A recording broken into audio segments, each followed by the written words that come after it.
The state troopers who finally searched that lighthouse counted 8 names carved into the keeper's door. 8. All the same name. All in different handwriting. They never found a body. They found a 9th name, half finished, the knife still wedged in the wood. Would you keep carving, even if some part of you already knew how it ends?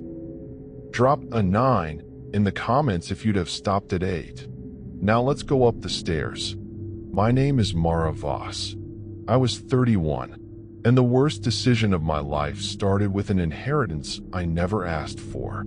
A decommissioned lighthouse on a spit of rock off the coast of Maine, called Coldwater Point. An estate lawyer told me a great aunt I'd never met had left it to me.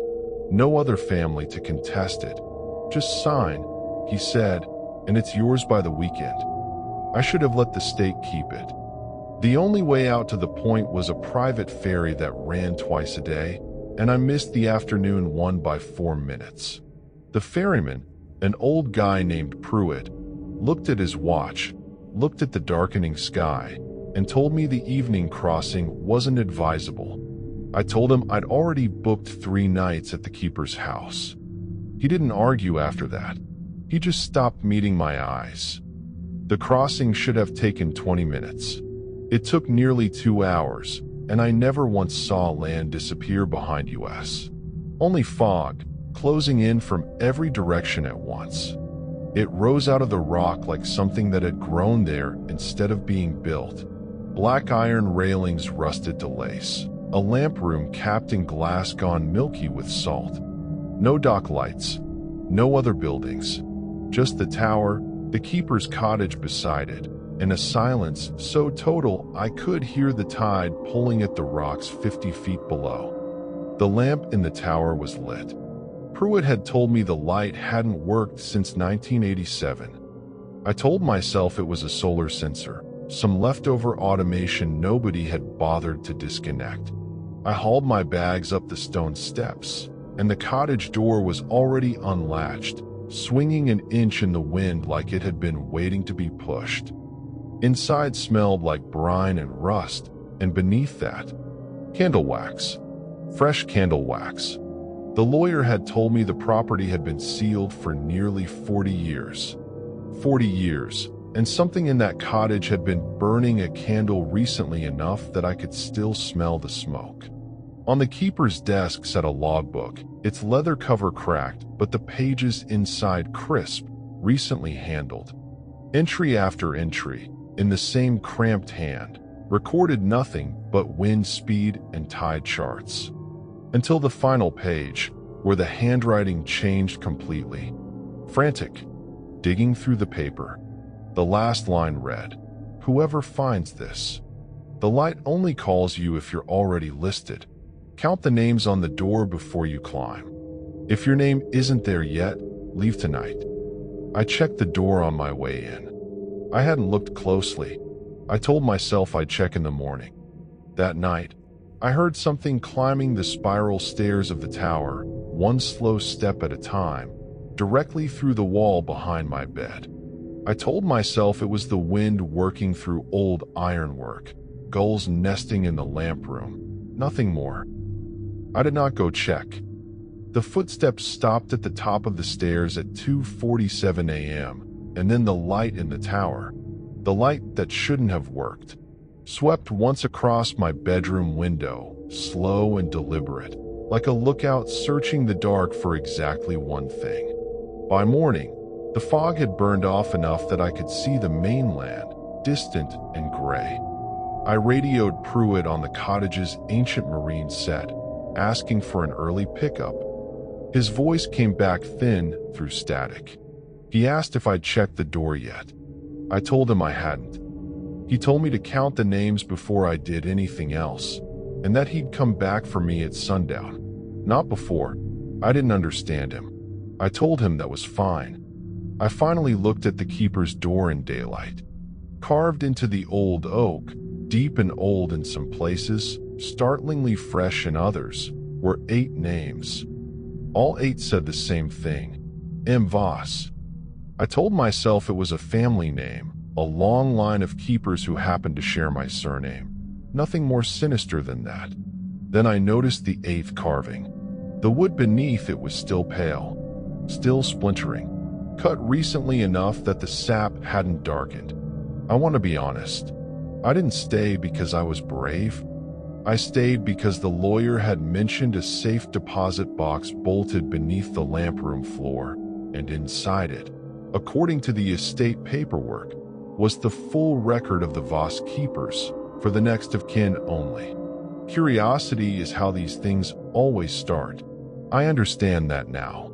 I told myself I'd just take a quick look at the tower stairs, nothing more, and be back down before Pruitt's boat even left the mainland dock. I didn't come back down for 6 days.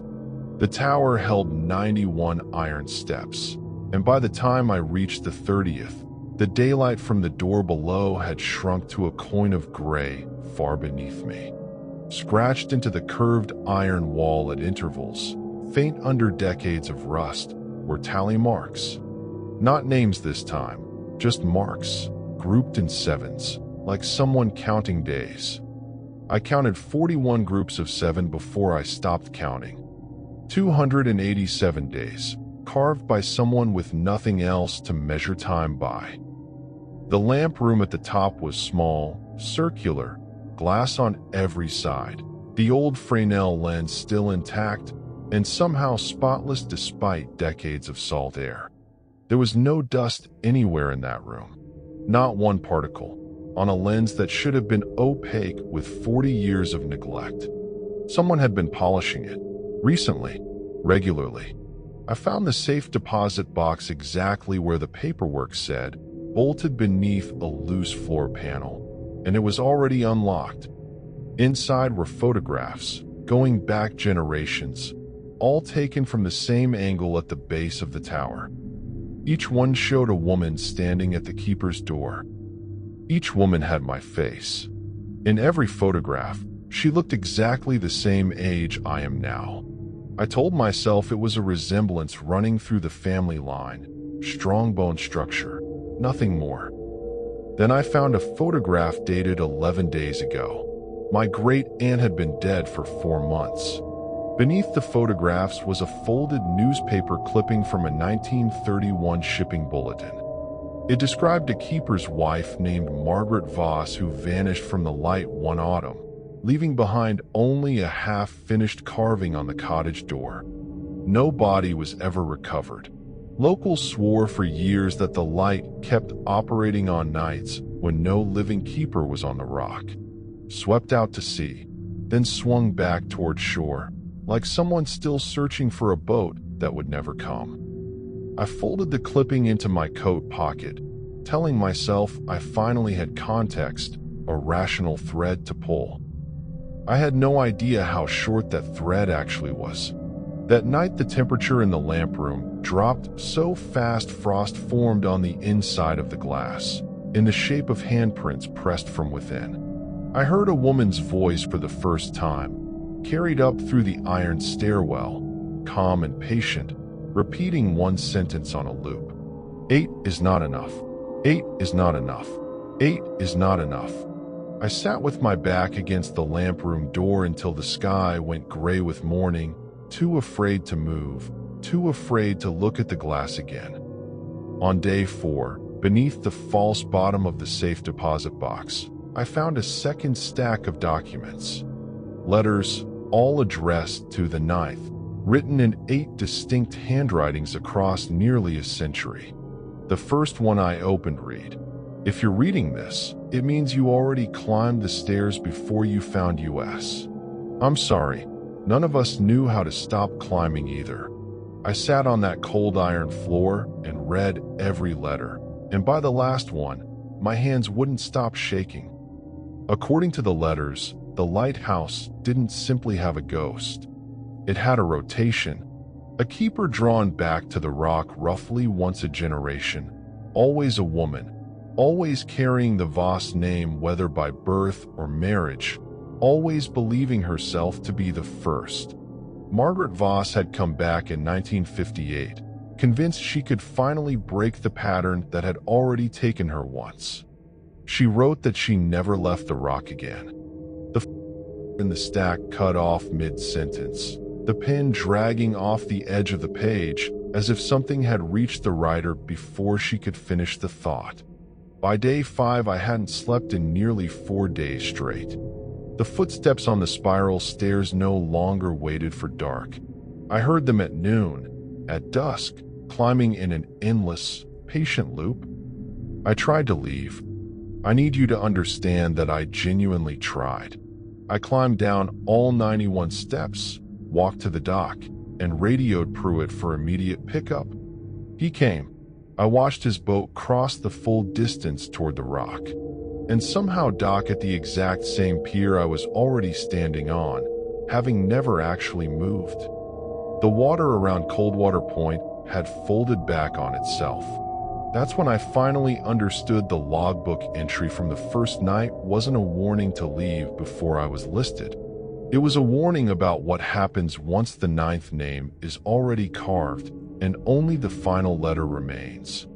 I had one option left, and it terrified me more than anything else on that rock.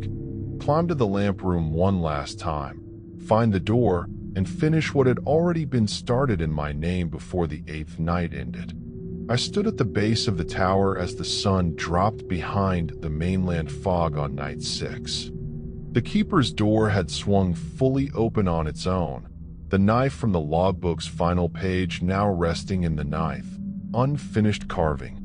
The footsteps overhead had gone completely silent. The whole rock had gone quiet in a way that felt heavier than any sound it had ever made. I climbed.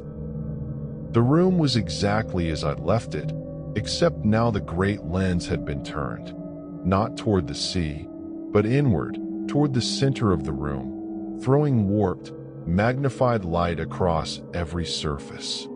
There was no monster waiting in that glare, no blood, nothing that announced itself as horror, just the lens, turned inward and reflected in its curve, distorted and multiplied. 8 faces, all mine, all different ages, staring back through the glass. I stepped toward the lens, and that's when I noticed the reflections weren't moving with me. Each face held perfectly still, watching, waiting for something none of them could name out loud. Then, in unison, all 8 mouths moved at once, forming the same 4 words. You already knew, Mara. I turned from the lens, certain the room behind me would be empty. It was, but when I looked down at my own hands on the cold iron railing, they weren't the hands I recognized. Narrower, older in the knuckles, a thin white scar across the left palm I had never once had. I ran to the small hand mirror left on the logbook desk, the one I'd walked past 11 times that week without ever once picking it up. I finally picked it up. The face in the mirror wasn't Mara Voss, 31, from outside Boston. It was Margaret, keeper's wife, 1931. The woman who vanished from this exact tower and whose family swore for decades that she never actually left the light, only kept climbing it, over and over, looking for a door that would finally let her through. I understood then that I hadn't inherited this lighthouse at all. I had never left it. Every woman who ever returned to Coldwater Point believing herself to be the next of kin, discovering the rock for the first time, wasn't a descendant at all. The letters in the safe deposit box weren't written by strangers to a stranger. They were the unfinished carving on the keeper's door was never 8 separate women falling short. It was one woman, carving her own name 8 times, always stopped 1 letter short of finishing, because finishing it is what finally lets the light let go. I am not visiting Coldwater Point. I have never left it, not since 1931. And somewhere right now, a ferry is crossing toward that same rock, carrying a woman who thinks she's 31 years old, who thinks the lighthouse is a strange inheritance, who has no idea she is already home. If you're ever handed a key to a place you've never seen, and it somehow already feels like yours, count the names on the door first. Some of us didn't get the chance. If you were Mara, and you found 8 letters written in your own handwriting from decades you'd never lived through, would you have finished that 9th carving or turned back on night 6? Let me know below. If this one kept the lights on in your room, subscribe. Because next week, I'm telling you about the house that doesn't have a door at all.